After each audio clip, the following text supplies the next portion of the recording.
machine shop on a stick. We come from a yard sale and it says good, so it is now time to deck the block.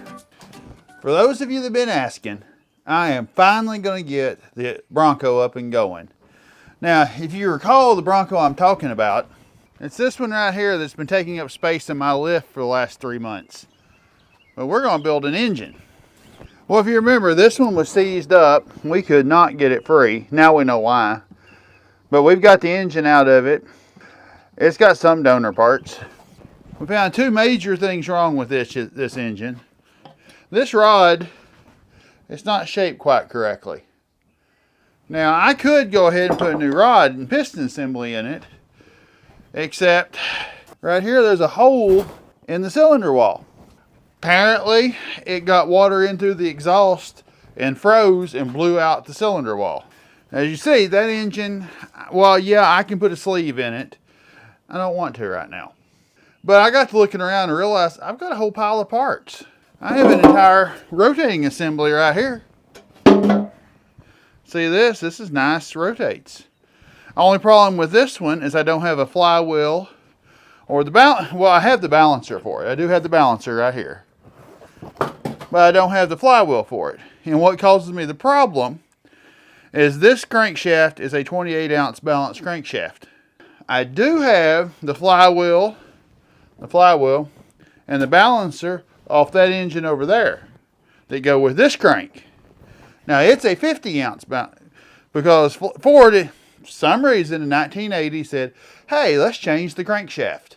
So while they do both fit the same spots on the journals, they're not balanced the same. You put this flywheel on this engine and it will shake itself to pieces. We're going to see if we can build an engine out of 3 different engines.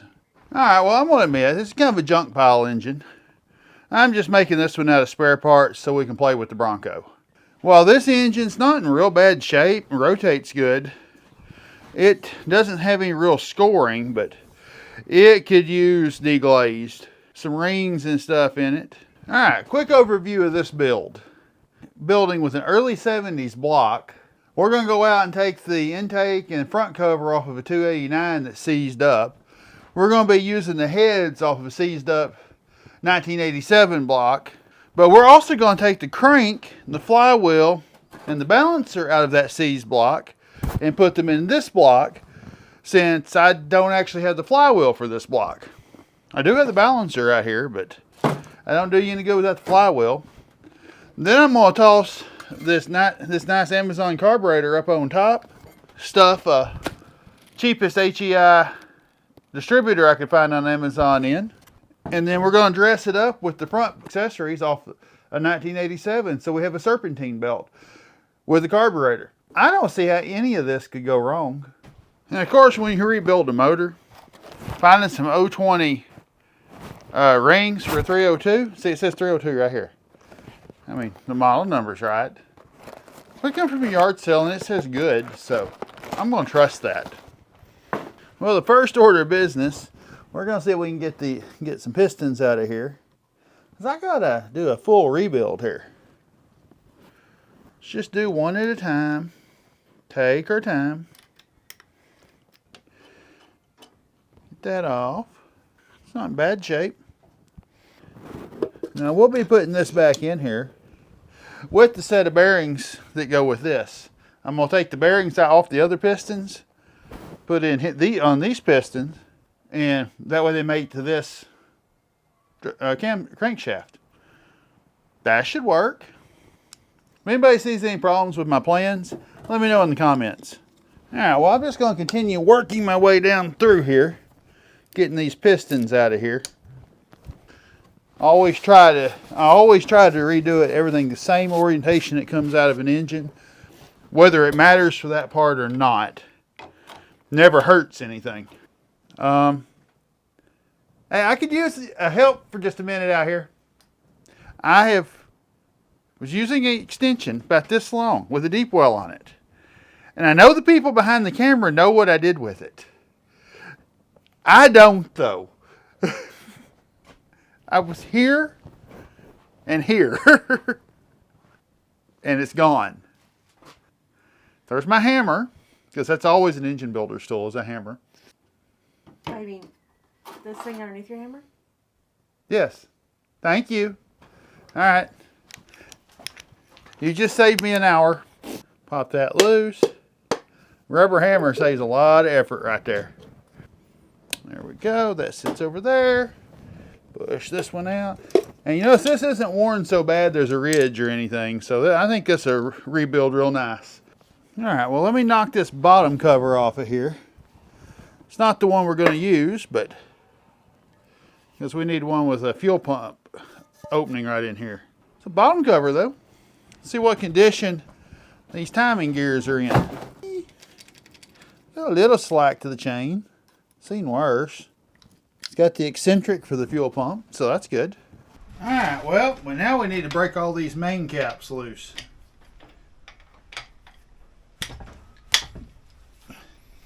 And these are even labeled nicely. 1, 2, 3, 4, and not 4. And all pointed with arrows pointing to the front of the engine. Of course, you can't mistake this one. Well, we're just going to continue down the line here. Take this number 2 bearing out. Everything looks in good shape. There's no metal or anything. Then from over here, this old engine, number 2 bearing out of it. Bring the cap with me over here. Put the number 2 bearing in. Now these bearings only have about 10,000 miles on them. All right, just a few more to go.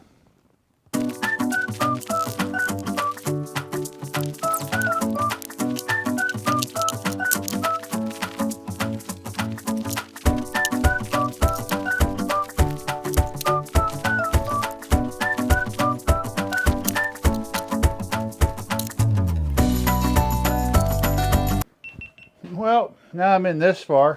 Better take a look, make sure the bump stick still got bumps. Because a wipe camshaft would be kind of annoying at this point. All looks really good in there. Now we're going to do a dingle ball hone here. Now that's every machinist's favorite type of honing. And I just generally just dip this in a little diesel. And then we just come down through here.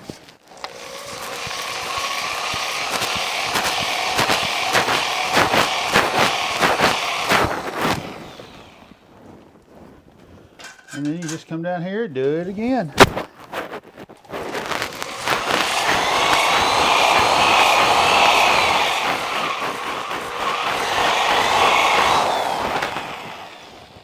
Alright guys, more machine shop in your hand. It is now time to deck the block.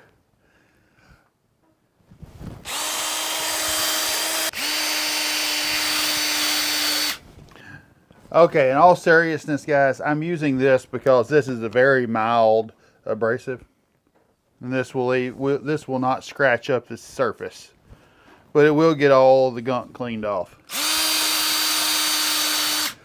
Don't do anything that will scratch the surface. Don't use grinders, wire wheels. Please don't use wire wheels. This is an iron block, which is not that acceptable, but please don't do it on an aluminum block.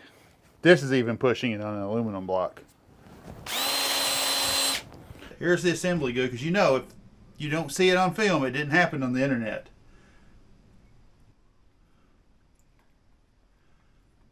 Little bit of assembly lube here.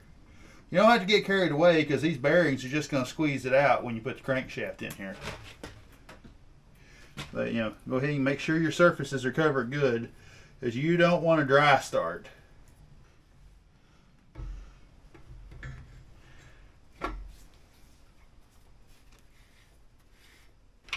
Let's get this sucker torqued down.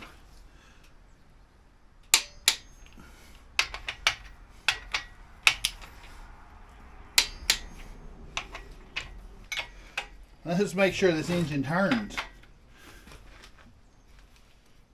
Now we just need to put some pistons in it, and we'd have an engine again. I'm just sitting over here taking some rings off, trying not to break it. Anything I can help. Boy, you see how much spring that's got? That'd be much nicer than what I took out of here. All right, this is your top ring. You see it says top again right here. There's a piston done. Now just rinse and repeat. I got Sarah out here to help me because He called for help. I made a mess out of my caps, got them all mixed up, and of course that makes the whole engine bind. So I got somebody out here on this time. This is a sketchy engine rebuild, but to make it work, you still have to keep everything neat and clean. So I brought her out here. So in other words, he wants patience and details. Mm-hmm. Even on a sketchy rebuild, you got to make it clean and perfect. And I'm picky. He's also aggravated at me because I make him throw every single paper towel away that he uses. It's a lot of paper towels. Shop towels aren't cheap. So we came out here and we figured out that we had the caps different than the, what are these called? Rods. Rods. She says we. I might have mixed up a couple or four. And he's dropped them. So repeatedly. we But I cleaned them up after I dropped them. No, you didn't. Yes, I did. Not to I cleaned meet them my as clean standards. as they were when they come out of this motor. Well, that's different. That has nothing to do with putting it back together. But there's a little stamp on the rods right here, and there's a stamp on the caps over there. And it's supposed to be the same number. But if it's not, when you tighten things down, stuff stops working. Okay. Trust me, it does. So you've put new rings on it. Yeah, there's new rings. All right. So now you got to compress them. No, I got to put the oil on first. I go ahead and pre-lube this oil ring all the way around. So while you're doing that, I'm going to pre-lube the cylinder with regular oil. Yeah, just a little wipe down with 40 weight. We're keeping our friction as low as possible. And wiping out all the dirt and grime and Yep. gravel that might have been in here from the last one. We've already put 1 and 5 in and 6. Now we're putting in 2. We're kind of going opposites of each other. Don't know if that really makes a difference, but It's just methodical. The one thing with the 302 you're watching for is you have a bevel right here on one side and it's flat in the other. Now this flat goes right here to this other one. goes in between the two. The bevel is always going to point out to this arm. And when you see this number stamped, it goes to the outside of the engine. And then my job is to make sure that it gets on the camshaft, right? Hopefully the crankshaft. Crankshaft. Okay, so I don't... In my world, everything is whatchamacallit and thingamajig. Okay. So my job is to make sure that the screws don't score catch on the... We don't want to score the journal. All right. Are we ready to proceed? Pretty sure. Yep.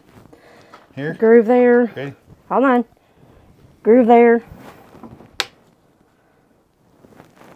All right, ready? Yep, I'm ready. Okay. All right, so the other thing we did do is make sure that both directions are even and they're not, so. Yeah, because you don't ever want to force it in with the bearing cap. While it probably will be okay if you do that, it also might not. And when dealing with an engine, probably isn't where you want to be. Yeah, this one's greased. Yeah, that one's got the fresh oil. Okay, this is how you mix up your rod caps. It's that right there. If you don't double check that. So the only bad part about it is when it's the second one you're putting it in, you can't make sure that it's loose. Yeah, there's not much play on that. No. I guess that's a good thing that the engine doesn't have much play. The other crank that was in this one originally had side-to-side play. But we had to carry this crank from And the other also, motor. these only have how many pounds? 22 pounds. Okay, torque. Which doesn't take very much, so I'm just going to tighten them up with the torque. I know you were going with the regular socket. I was taking them about 15 or so, and then... Okay, well, I'm not that familiar with them as you are, so...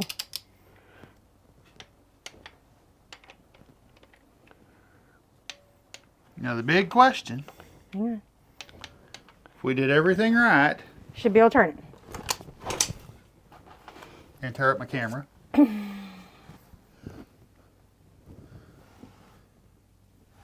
It goes both directions, right? Well, I mean, this way. Yeah, it's so easy it don't even unscrew the bolt right now.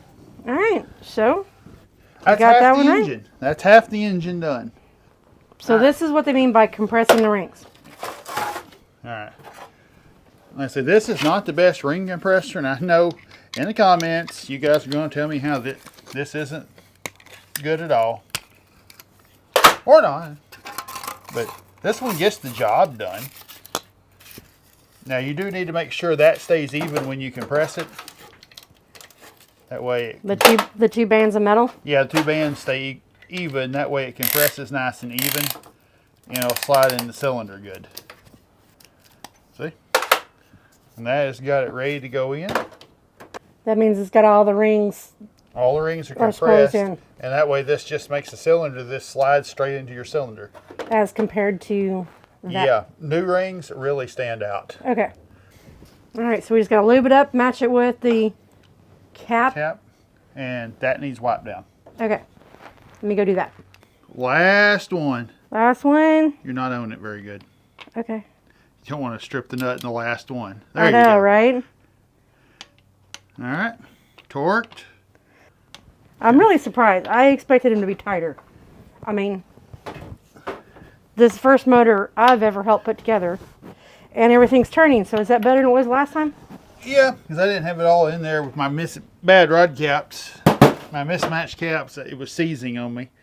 Sorry, I am more picky than you. I'm not sure how yours was better than mine.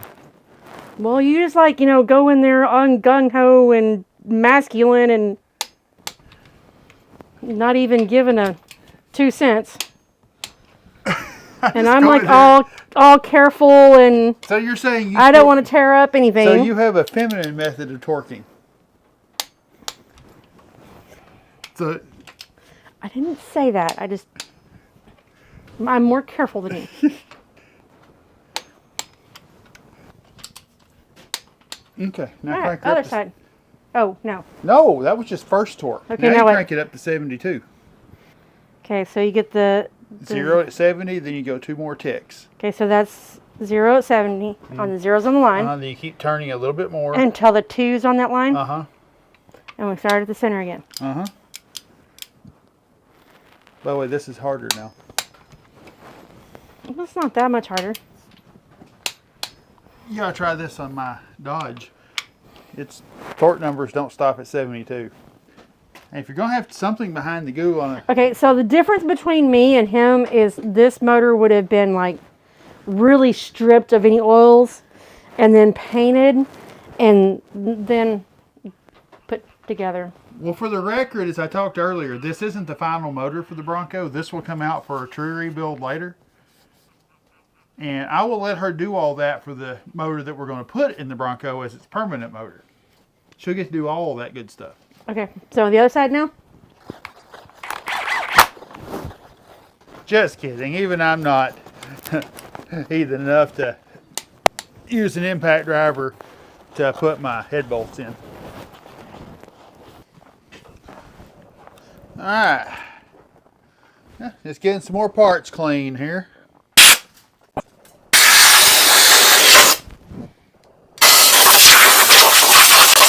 That's a little dusty. We're making good progress now. Just dropping the lifters in. Make sure I got some pretty good lube right here on the end of them. Never want that camshaft to turn dry. We like our camshafts. I actually labeled these where they came out of. And I'm not sure how important that is, but I'm matching it to where it was on the head. Alright, well, let's go ahead and get these rockers torqued down. We've about 23 foot-pounds of torque here. Alright, got the intake manifold in place. Let's just get it all properly torqued down. Maybe. There we go, clicky click. Always nice when you start putting the outside pieces back on one of these. Then we got our timing set down here.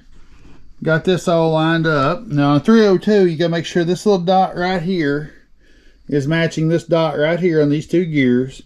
And that'll give you your top dead center and your cam is synced up with your crank. That's important. Gotta have them valves opening and closing at the right time with the crank. Then I just have to take this little retainer right here, and this will keep the gear on there. And this is also the eccentric that makes the fuel pump actually work. There's a little slot right back here you need to hook in. If you hook in this little slot, it'll lock in here and it will spin and it'll be an eccentric. Alright, this is the eccentric right here that the fuel pump rides on. And it locks in like that, and see it's offset, and it makes that fuel pump go up and down, so we can have a mechanical fuel pump again. Because this engine, I'm going mechanical. It's going to be as simple as I can make a 302. Yep. I'm going to slap the front cover on this engine. Then there was the oil pump. It's in great shape from the motor. It was actually a high flow unit, and it maybe has 10,000 miles on it. So it's going in there. It's not high pressure, but it is high flow. That should be good for this engine. Now we can just start sliding covers on here.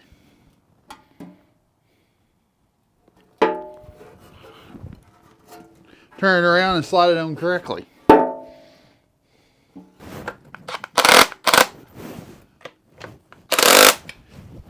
Alright. Well, I got the valve covers on there. Front cover is all done. Water pump's on here. Well, I think this part of this project is just about done. Let's see what this actually looks like. Let's go ahead. Just set the carburetor on here. Grab this HEI distributor. Put it right in here. We're not going to lock anything in. For the topper, let's go ahead and just set the air cleaner on it for now.